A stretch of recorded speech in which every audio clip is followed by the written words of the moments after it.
네, 인사 먼저 드리겠습니다. 영어 자존감을 키워주는 여자 지정아입니다. 반갑습니다. 오늘 이제 다 오신 분들이 우리 친구들 이제 6학년 이제 예비 중 들어가는 친구들이잖아요. 어때요, 어머님 지금 좀 사춘기 우리 애도 사춘기 좀 온 것 같다. 한번 손 들어 보시겠어요? 네. 아직 안 왔다. 아직 애다. 네, 곧 시작됩니다. 저도 이제 몇 달 전까지만 해도 우리 애는 아직 전혀 반응이 없네 이렇게 했는데 훅 하더라고요. 그래서 사춘기 부분도 사실 좀 고민이에요. 왜냐하면 중학교 과정이 굉장히 중요한데 이 사춘기가 같이 오는 시점이 겹치다 보니까 어떻게 다뤄줘야 될지 사실 그걸 깊이 있게 하지 못해. 저한테 오늘 배정된 시간이 25분밖에 안 되거든요. 그래서 그때 하고 그 다음에 프로그램 또 궁금하시니까 우리 매니저 쌤하고 좀 얘기 들으시고 그 다음에 그 프로그램으로 가지고 교실에 가시면 실제적으로 우리 애가 어떻게 해왔는지를 하나하나 보실 수가 있어요. 오늘 그렇게 구성을 했거든요. 근데 제일 궁금하신 거 이제 중학교 입학하는데 뭐부터 준비해야 되고 내가 뭘 해줘야 될까 어떻게 해야 될까 좀 궁금하실 것 같아요. 그래서 이제 제가 좀 세 가지를 좀 뽑았어요. 중학생이 된다면 엄마들이 꼭 알아야 되는 건 세 가지. 뭐죠? 첫 번째? 자유학기제. 두 번째? 내신. 세 번째? 고입. 자, 고입은 약간 좀 먼 얘기 같긴 한데 금방이죠. 우리 애 지금 뭐 초등학교 3학년 뽀송뽀송 할 때가 지금 엊그제 같은데 지금 벌써 6학년이에요. 이것도 금방 오거든요. 근데 이 고입은 대입하고 직결되는 거기 때문에 사실 예비 중부터 조금 준비를 해놓으면 훨씬 더 유리한 부분이 있어서 그것도 잠깐 말씀드릴게요. 이 세 가지 굉장히 중요하고 자유학기제는 많이 들어보셨죠? 이제 뭐 식상한 얘기예요, 그죠? 그럼 제가 자유학기제에서 질문을 좀 드려볼게요. 어느 정도 이렇게 기본 배경 지식이 있나 알아보기 위해서 뭐 맞춰도 뭐 주는 거 없고요. 틀려도 뭐 그냥 괜찮습니다. 쪽팔리지 않습니다. 그러면 첫 번째 자유학기제는 시험이 있다 없다. 자, 있다. OX. 자, 이렇게 할게요. 두 분 계시고요. 없다 손 들어보세요. 자유학기제 시험이 없다. 자, 헷갈리죠? 벌써 헷갈립니다. 정답 궁금하시죠? 네, 시험이 있어요. 네, 그거 제가 먼저 조금 이따 설명을 드릴게요. 지필고사가 없을 뿐이지 시험이 없는 건 아니고요. 그 다음에 이제 두 번째 질문은 자유학기제에서 진로 탐색 활동이라는 거를 중점적으로 해요. 학교에서 이제 교과부에서 내려온 게 그거거든요. 그럼 진로 탐색 활동만 한다. 이건 좀 쉽다. 이건 너무 쉽다. OX 하기가. 자, O 할게요. 진로 탐색 활동만 한다. 이건 벌써 감이 오셨죠? 아무도 손 안 들었어. 반전이 있을 수 있어요. 그게 맞을 수도 있다는 거. 진로 탐색 활동 이외의 것도 한다. 당연히 그걸 하겠죠. 그거 조금 교과부에서 내려온 지침대로 한번 읽어볼게요. 학생들이 중학교 한 학기 동안만이라도 시험 부담 없다고 했잖아요. 근데 저는 시험 있다 했잖아요. 그죠? 꿈과 끼를 찾는 진로 탐색 활동을 가져야 한다는 취지에서 말하는 제일 중요한 게 꿈과 끼와 진로 탐색 활동이라고 해서 자유학기제를 하는 거예요. 근데 시험 부담이 없는 거지 시험이 없는 건 아니에요. 조금 더 설명을 드릴게요.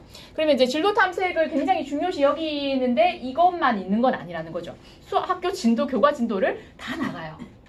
이게 핵심이에요. 자유학기제 핵심은 어머니들 뭘 생각하셔야 되냐면 시험도 있고 그 다음에 진로 탐색 그런 것만 하는 게 아니고 교과 진도는 다 나간다. 근데 지필고사가 없다. 자, 다시 한번 좀 정리해보면 중간기말고사를 보지 않아. 이게 지금 제가 아까 말씀드린 지필고사. 우리 어머님 아버님들이 시험이라고 하면 뭐가 떠오르나요? 시험. 점수가 떠오르죠. 70점, 80점, 100점. 너 이번 뭐 초등학교 익숙한 거 그거잖아요. 올백. 올백이냐 안 올백이냐. 그런 것들을 많이 생각하시잖아요. 근데 이제 이런 중간기말고사 시험을 보지 않고 토론 실습 수업을 하고 그 다음에 직장 체험활동 같은 진로 교육을 받아요.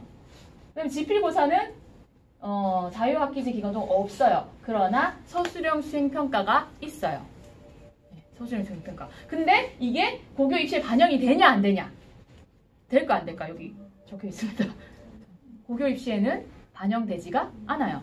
그러면 이제 자유학기제 1학년 2학기가 자유학기제다. 그럼 그게 블랭크 처리가 돼요. 이런 고등학교 갈 때 점수 처리와 할 때. 그러면은 서술형 수행평가 이거 무시해도 되겠네? 어차피 고입에 반영되지도 않는데. 그렇게 생각하실 수도 있죠. 그죠? 아이들도 그렇게 생각하거든요. 이게 중요하지 않다고. 굉장히 중요합니다. 그거 좀 설명을 드릴게요. 왜냐하면 평가 방법 때문에 그래요. 이제 그 사실은 지필고사를 치지 않기 때문에 평가 자체가 없다고 생각하시면 그건 오산이세요. 학생부라는 것을 기재를 하는데 그게 자체가 평가인데 이거는 정양의 평가가 아니고 정성적 평가를 해서 쉽게 말하면 주관적으로 평가를 한다는 거죠. 이 아이의 활동이나 이 아이가 이제 이번 학기 동안에 무슨 과목을 이렇게 배웠는데 그거를 적극적으로 했다. 뭐 책임감이 있었다. 숙제를 잘해왔다. 수행평가를 성실히 해왔다. 아니면은 팀 활동을 하는데 적극적이지 않았고 그냥 뭐 되게 불성실한 태도로 임했다. 이런 것들이 학생부에 남아있어요. 이거는 절대 없어지지 않는 거거든요. 그런 부분들. 그 다음에 자율과정이라고 해서 진로 탐색활동, 동아리활동, 자유동아리, 자동봉진 이렇게 4가지. 우리 그렇게 앞머리 따서 외우고 많이 했잖아요. 그죠? 자율활동, 동아리활동, 봉사활동, 진로활동 이렇게 4가지가 학생부에 기재가 되게 돼 있어요. 독서활동도 포함해서 이런 부분들이 아이가 이제 적극적으로 열심히 했고 안 했고가 학생부에 드러나게 돼 있어요. 굉장히 중요하게 보고 있고요. 그다음에 진로체험활동은 학교에서 하는 것도 있어요. 보통 단체로 다 가서 하고 적성검사, 진로검사 이런 거 학교에서 무료로 받아요. 근데 그런 거 이외에 예를 들면 우리 아이는 지금 이제 진로가 명확하다. 뭐 무조건 이걸 해야겠다. 뭐 학교 선생님 해야겠다. 아니면 뭘 해야겠다. 어떤 직업군에 대한 진로가 명확한 친구들은 예를 들면 그 활동을 하는데 예를 들어서 우리 아이가 뭐 판사가 되는 것이 꿈이다. 이거는 뭐 확고불변해서 바꿀 수가 없다. 그쪽에 관심이 있는데 어떤 단체에 주최하는 모의 법정 활동을 참가하고 싶은데 학교 가는 날이다. 그러면은 학교장한테 체험학습을 가겠다라고 신청을 내면은 출석을 인정해 준다는 거죠. 그럼 출석 인정할 때 처리할 때 이 아이가 그런 진로 체험 활동을 참가하기 위해서 출석 처리되었다라고 기재가 될 거 아니에요. 그런 것들이 남아 있는 거예요. 이게 옛날에 이제 우리 옛날 하기도 그렇죠. 한 몇 년 전만 해도 특목 자사고 갈 때 굉장히 큰 메리트 유리하게 작용을 했거든요. 근데 지금 약간 특목 자사고 인기가 많이 줄어들었어요. 그 부분 뒤에서 고입할 때 조금 얘기를 드릴게요. 자, 그래서 궁금하신 게 그래서 어쩌라고 그 자유학기제 1년 해가지고 엄마들이 지금 걱정하시는 건 애가 공부를 안 할까? 뭐 이제 그 해이해질까? 그 다음에 그때 동안에 뭐 성적에는 어떻게 반영될까? 그 다음에 2학년, 3학년 어떻게 준비할까? 이런 부분이잖아요. 엄마들 지금 엄청 고민이 많아. 근데 애들은 어때요? 와, 중간기말고사 안 친다. 이거밖에 없거든요. 저희 중학생 애들만 봐도 다 그냥 2학기 되면은 얼이 빠져 있어요.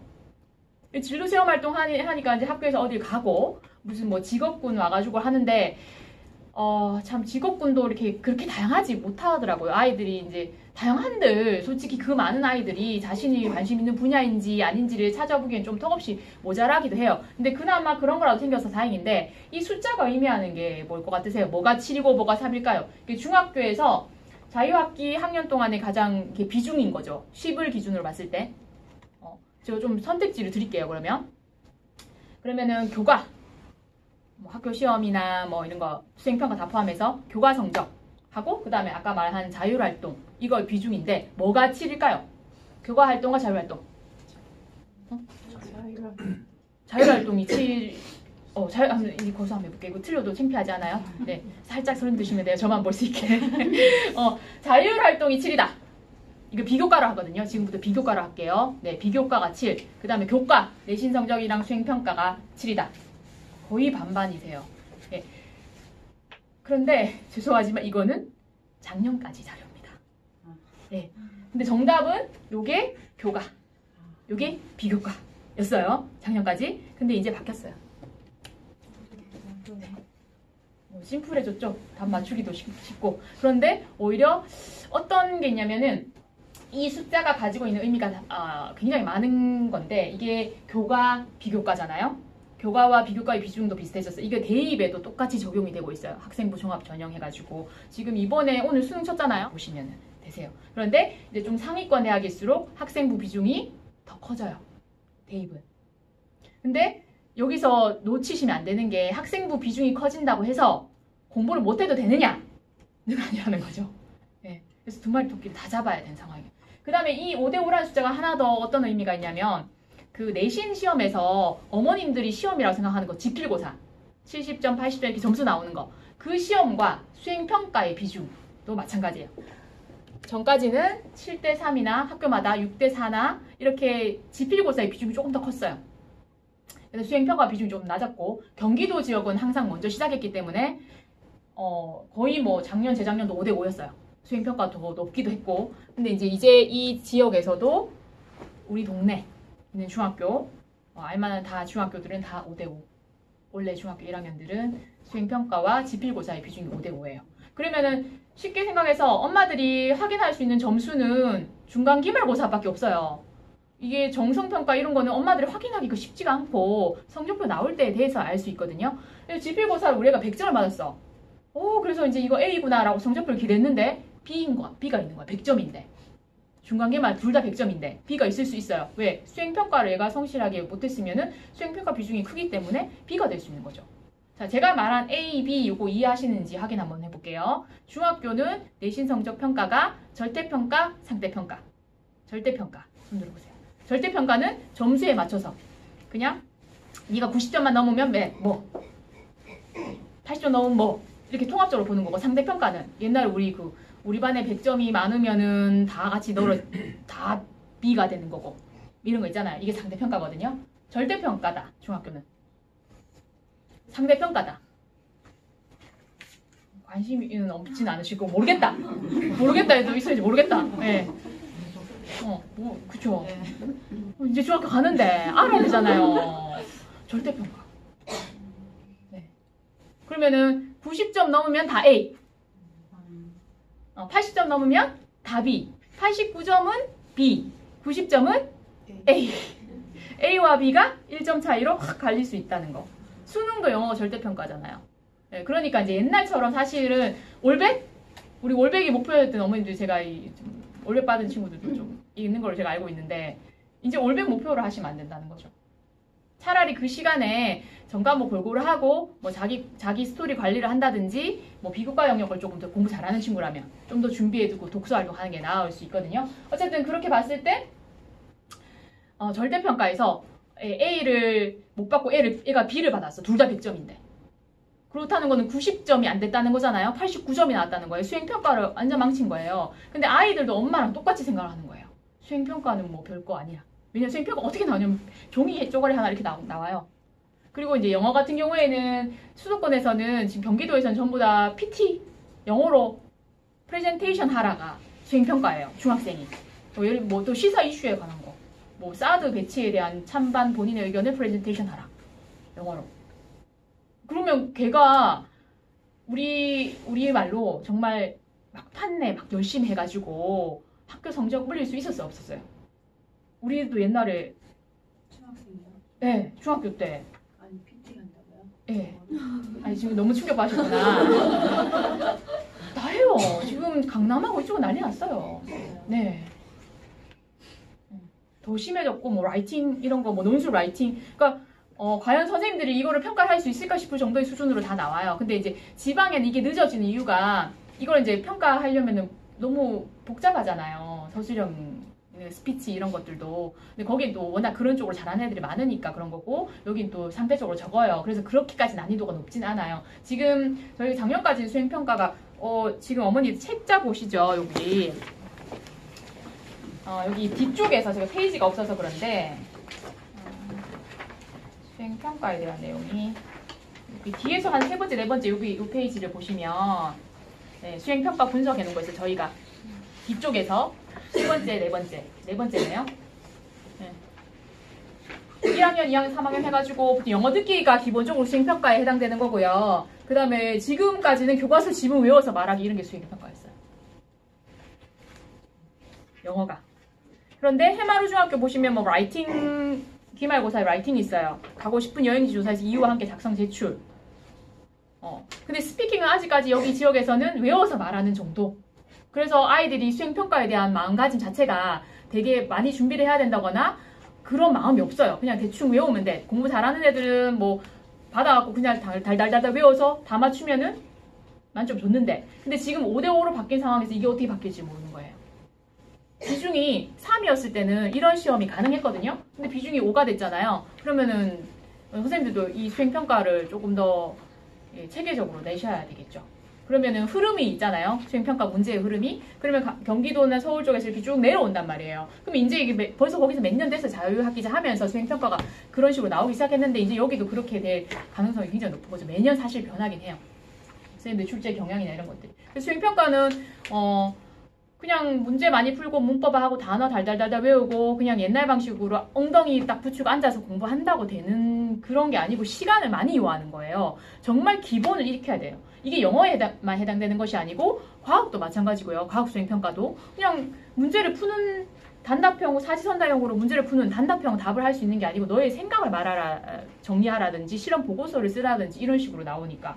그죠? 수학도 마찬가지죠. 수학도 수행평가가 그냥 문제 하나 풀어서 사지선답 고르면 되는 그런 문제가 아니기 때문에 아이들이 좀 더 심화적인 게 사실 필요하게 됐어요. 내신에도. 근데 이게 비중이 5대5로 가게 된다는 거죠. 그래서 이게 정리를 하면은 핵심 역량 이게 이제 교육부 지침이에요. 핵심 역량 강화와 진로 탐색 활동을 하겠다는데 핵심 역량은 뭘 말하는 거냐면 교가 그냥 너 공부할 수 있는 능력이 있느냐, 학업 능력이 있느냐 이걸 보는 거예요. 그래서 이거를 가지고 지필고사와 수행평가로 평가를 하는 거죠. 그 다음에 이제 학생부에 들어가는 비교과, 진로 탐색 활동을 열심히 했고 너가 어떤 딱 세워져 있는 너의 목표가 있는가. 만약에 우리 아이는 예를 들면 이 진로가 확실하다. 진로가 확실한데 성적이 조금 약해. 예를 들면 난 과학자가 목표인데 뭐 국어랑 뭐 사회를 엄청 못해. 근데 뭐 영어랑 과학은 잘해. 그러면 이게 연결고리가 있잖아요. 스토리가 연결되잖아요. 이런 애들은 괜찮아요. 진로가 확실한데 내가 관련된 과목만 잘한다. 이런 것도 나쁘진 않아요. 이제 그렇게 활용하시면 되고, 그다음에 진학 목표를 사실은 자유학기 때 결정하셔야 돼요. 1학년 2학기 때까지는. 이게 특목고냐, 특목사사고냐, 일반고냐. 요 얘기는 제가 마지막에 잠깐 좀 해드릴게요.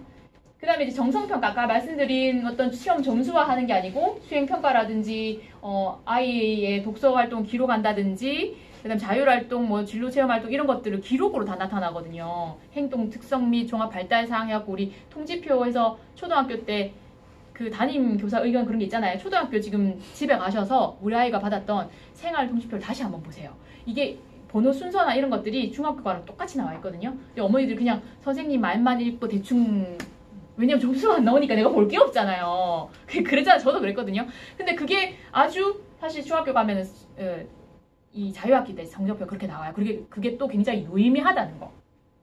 선생님들이 그냥 쓰는 게 아니에요. 네. 그냥 쓰지 않죠. 교육부 지침도 있고 예를 들면 이 아이가 잘한다, 상이다, 뭐 그 과목이 잘했다 하면 쓰는 용어들이 다 이게 리스트가 있어요. 그 중에서 뽑았어야 돼요. 뭐 무슨 뭐 수학에 뭐 탐구력이 뛰어나고 어쩌고 저쩌고 해서 아는 사람 그것만 봐도 얘가 상인지 중인지 한지 아는 거죠. 점수가 없어도 그렇게 해놨고, 그 다음에 이제 결국에는 이게 이제 내 아이만의 스토리가 있거나 아니면은 기본적으로 좀 스토리는 갖춰주면 좋은데 아이가 사춘기라서 내가 내 말을 안 듣는다, 이런 현상이 지금 시점이 가장 발생하는 거죠. 어머니들 고민이 그런 거죠. 우리 아이랑 관계가 좋다 하면 괜찮은데 알아도 아이한테 적용하기가 쉽지 않은 거죠.